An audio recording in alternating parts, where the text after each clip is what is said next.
Good morning student. BSc part first के विद्यार्थियों का जूलॉजी के इस 16वें लेक्चर में हार्दिक अभिनंदन है। विद्यार्थियों, इससे पहले जो लेक्चर हमने किए हैं उनके अंदर हमने फर्स्ट यूनिट की स्टडी की है और आपके जो शेखावाटी यूनिवर्सिटी है, पंडित दीनदयाल यूनिवर्सिटी, इसके अंदर जो हमने जो पहले जो प्रीवियस जो लेक्चर किए हैं वो यूनिट फर्स्ट के अंतर्गत आते हैं, राइट। और यूनिट फर्स्ट आपकी कंप्लीट हो चुकी है। इसके बाद आज का जो हमारा लेक्चर रहेगा वो यूनिट सेकंड से रिलेटेड है और यूनिट सेकंड से हमने इसको लिया है और यूनिट सेकंड का पहला और वैसे सीरियल नंबर 6 लेसन है क्लीवेज। क्या है? क्लीवेज या विदलन।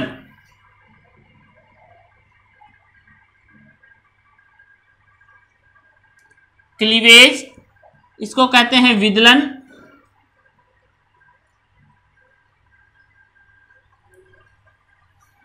राइट। आज का हमारा टॉपिक है विदलन और ये यूनिट सेकंड से है। ओके, देखिए स्टूडेंट, सबसे पहले हमारा क्वेश्चन निकल के आता है कि विदलन कहते किसे हैं और इसकी डेफिनेशन क्या है। इसकी सबसे पहले डेफिनेशन क्या है, विदलन की परिभाषा क्या है। तो देखिए, विदलन की परिभाषा पढ़ेंगे हम। इससे पहले मैं आपको एक छोटा सा फ्लो डायग्राम बता रहा हूं डेवलपमेंट बायोलॉजी का, जो पहले भी हमने स्टडी किया है। ओके, देखिए सबसे पहले हमने पढ़ा था कि हमने स्पर्म के बारे में पढ़ा, स्पर्मेटोजेनेसिस पढ़ा। इसके बाद हमने ओव्यूम के बारे में पढ़ा। देखिए, ये एन स्पर्म है, ये एन ओव्यूम है। ये दोनों आपस में पास आकर के कौन सी क्रिया करते हैं? निषेचन की क्रिया करते हैं। निषेचन की क्रिया के फलस्वरूप जो स्ट्रक्चर बनती है वो है 2n zygote, 2n zygote. Okay, इस जाइगोट के अंतर्गत देखिए हम यहां तक पीछे स्टडी कर चुके हैं यूनिट फर्स्ट में। इसके बाद देखिए, जाइगोट के अंदर अनेक समसूत्री प्रकार के विभाजन होते हैं। ये जो विभाजन है इनको हम विदलन कहते हैं। इनको हम क्या कहते हैं? इन विभाजनों को क्या कहते हैं? विदलन कहते हैं। क्या कहेंगे? इनको हम विदलन कहेंगे। और आपको बता दें कि इस विभाजन के फलस्वरूप बनने वाली जो कोशिकाएं हैं, ये जो सेल हैं बनने वाली, इस प्रत्येक सेल का नाम होगा ब्लास्टोमियर। ब्लास्टोमियर या कोरक खंड, हिंदी में बोलें तो इसको कहेंगे कोरक खंड। ओके, तो सबसे पहले डेफिनेशन में देखिए कि निषेचित या अनिषेचित अंडे में होने वाले निषेचित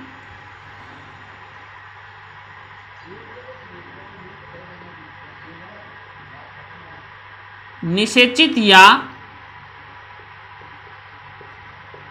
अनिषेचित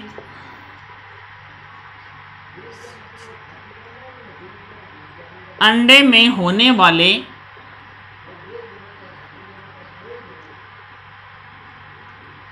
विभाजन को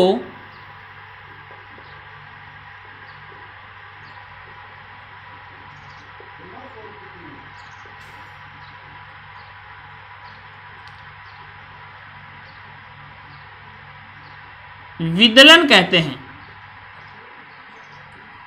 क्या कहते हैं? विदलन कहते हैं। इसके बाद देखिए, विदलन के फलस्वरूप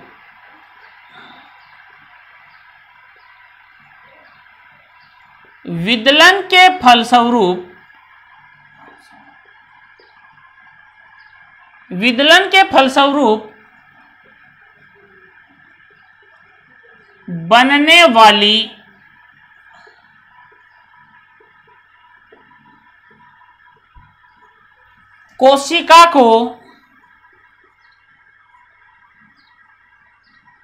कोशिकाओं को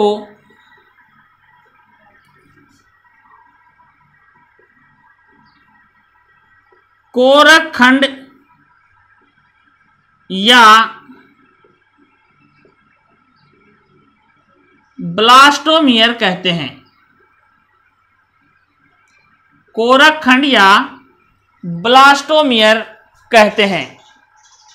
ठीक है, इसके बाद देखिए ये जो विदलन है, ये विदलन निषेचन के बाद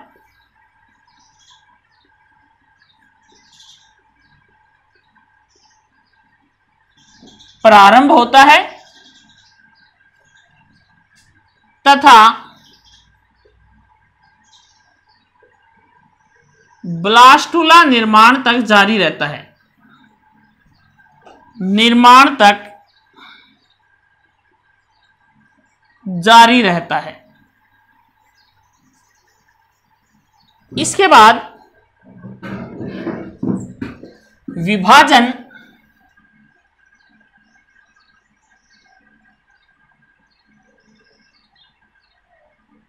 ब्लास्टुला अवस्था में भी होता है।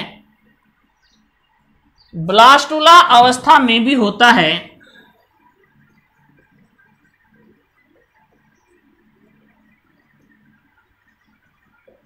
लेकिन इसे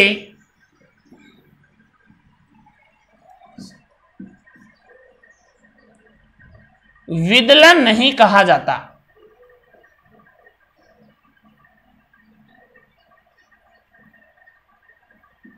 ओके, इसके बाद में है इसका संक्षिप्त इतिहास। इसके बाद हम पढ़ेंगे इसमें विदलन का संक्षिप्त इतिहास।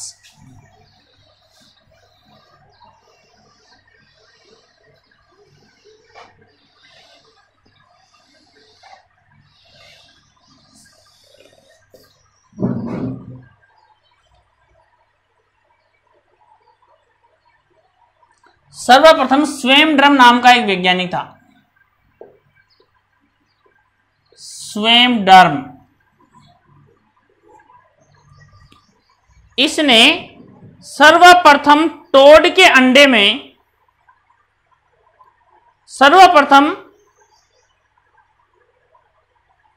मेंढक के अंडे में प्रथम विदलन का अध्ययन किया।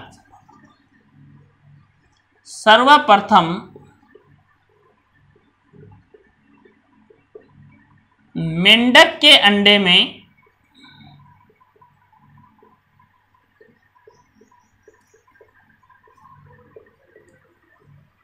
प्रथम विदलन का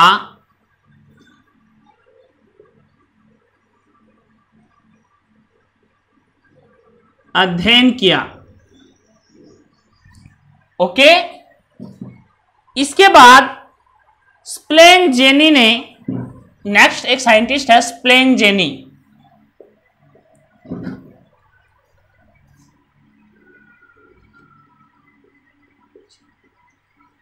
स्प्लेनजेनी ने, इसने क्या किया, टोड के अंडों में प्रथम 2 विदलन तलों का अध्ययन किया।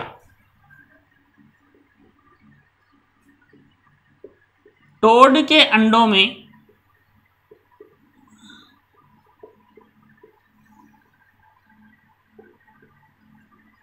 प्रथम 2 विदलन तलों का अध्ययन किया।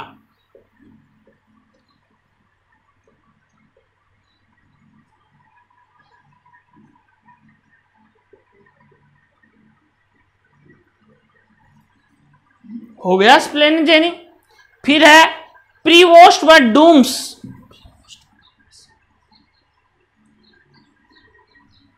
इसके बाद में है प्रीवोस्ट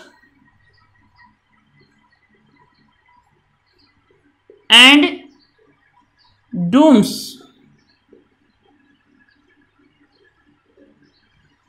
प्रीवोस्ट व डूम्स में मेंढक ने मेंढक के अंडों में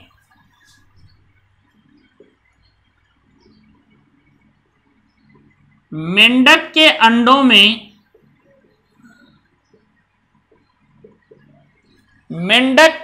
में विदलन का विस्तृत अध्ययन किया।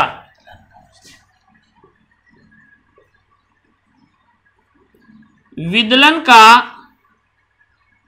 विस्तृत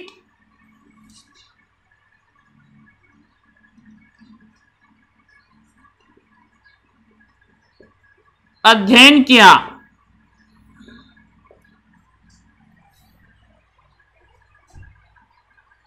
इसके बाद अनेक भ्रूण वैज्ञानिकों ने अनेक अंडों के अंदर इसका अध्ययन किया और विदलन का अध्ययन किया।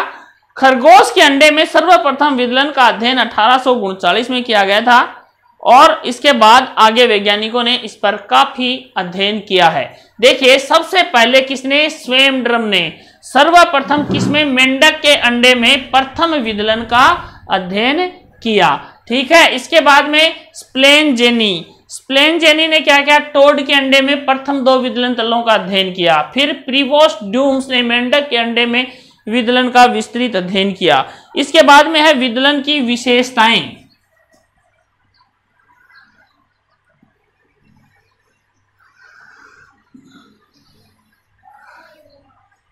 विदलन की विशेषताएं।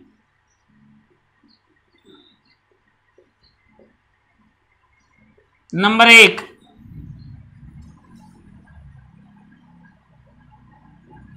भ्रूणीय विकास की प्रथम अवस्था है। भ्रूणीय विकास की प्रथम अवस्था है।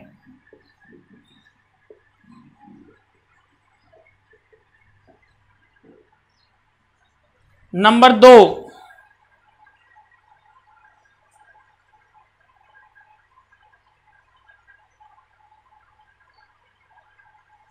इस क्रिया में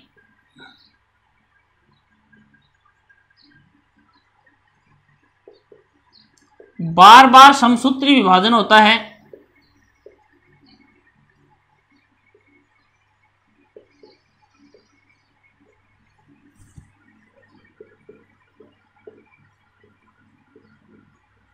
बार बार समसूत्री विभाजन होता है जिसके फलस्वरूप कोशिकाओं की संख्या बढ़ती है।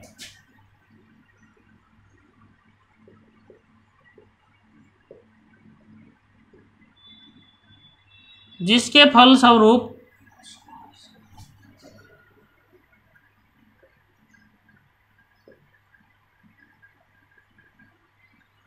कोशिकाओं की संख्या बढ़ती है।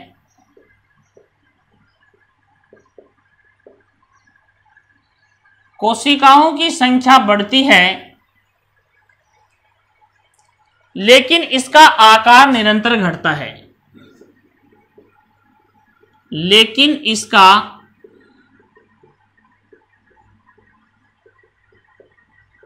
आकार निरंतर घटता है।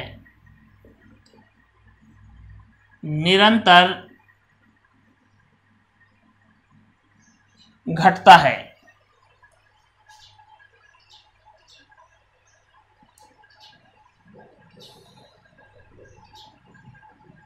एक विभाजन के बाद ब्लास्टोमियर आकार में वृद्धि नहीं करता। एक विभाजन के बाद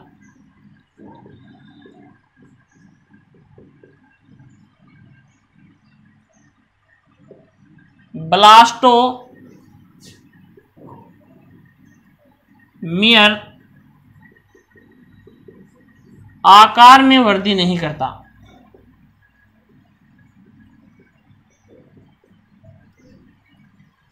तीसरा पॉइंट, विदलन के फलस्वरूप बनने वाली कोशिकाएं कोरकखंड कहलाती हैं।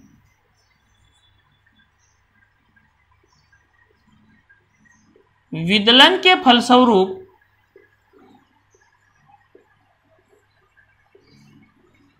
बनी सेल कोरकखंड कहलाती हैं। ब्लास्टोमियर, जो हम पीछे पढ़ चुके हैं। नंबर 4,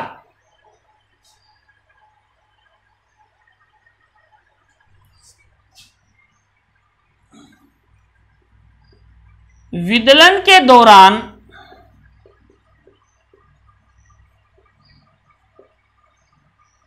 भ्रूण की आकृति नहीं बदलती।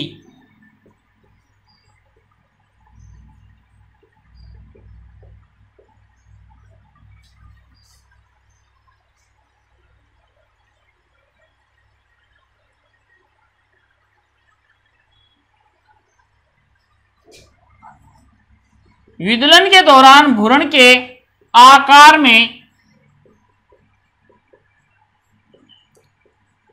वृद्धि नहीं होती।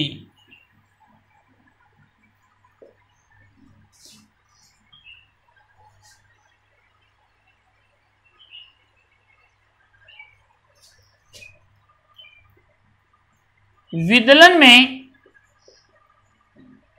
दो विभाजनों के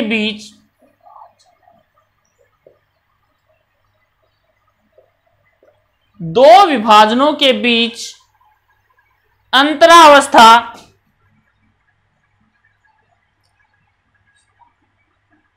छोटी होती है। नंबर 7,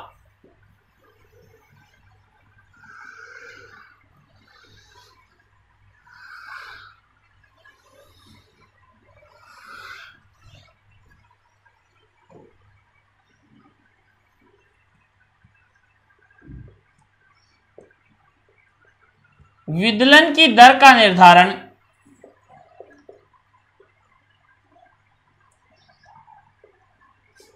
कोशिका द्रव्य द्वारा होता है।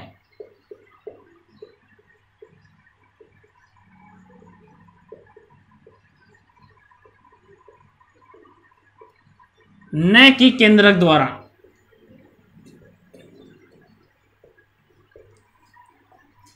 नंबर 8,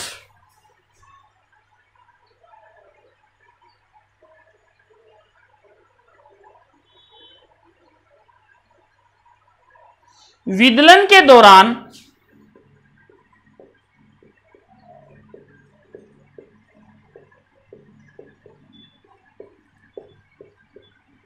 केंद्रक कोशिका द्रव्य अनुपात लगातार बढ़ता है। 9वां पॉइंट,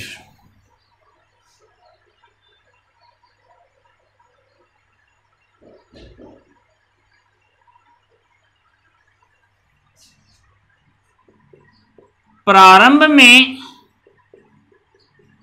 विभाजन समकालिक लेकिन बाद में विषमकालिक।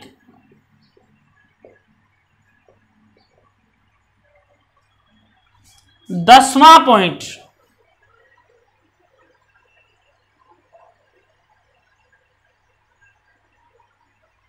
विदलन के दौरान संचित खाद्य पदार्थ सक्रिय कोशिका द्रव्य में रूपांतरित हो जाता है। संचित खाद्य पदार्थ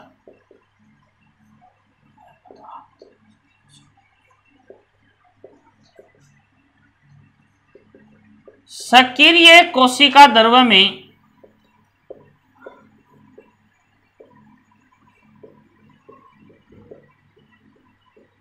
रूपांतरित। 11वां पॉइंट, विदलन के दौरान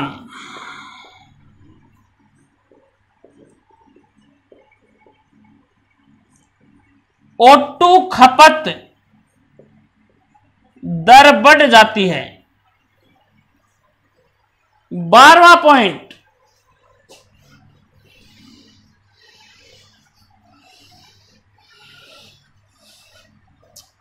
विदलन के परिणाम स्वरूप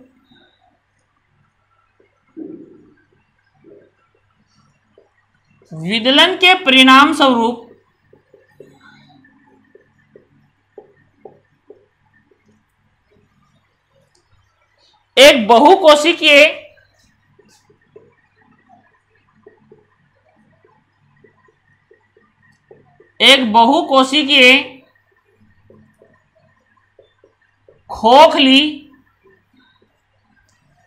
बहुकोशिकीय खोखली गुहायुक्त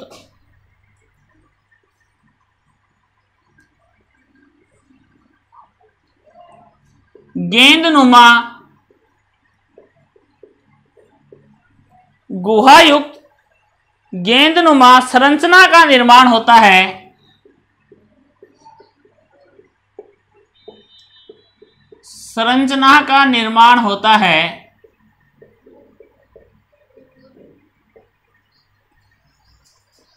जिसे कोरक कहते हैं। जिसे कोरक कहते हैं। जिसे कोरक कहते हैं। इसकी गुहा को कोरक गुहा कहते हैं।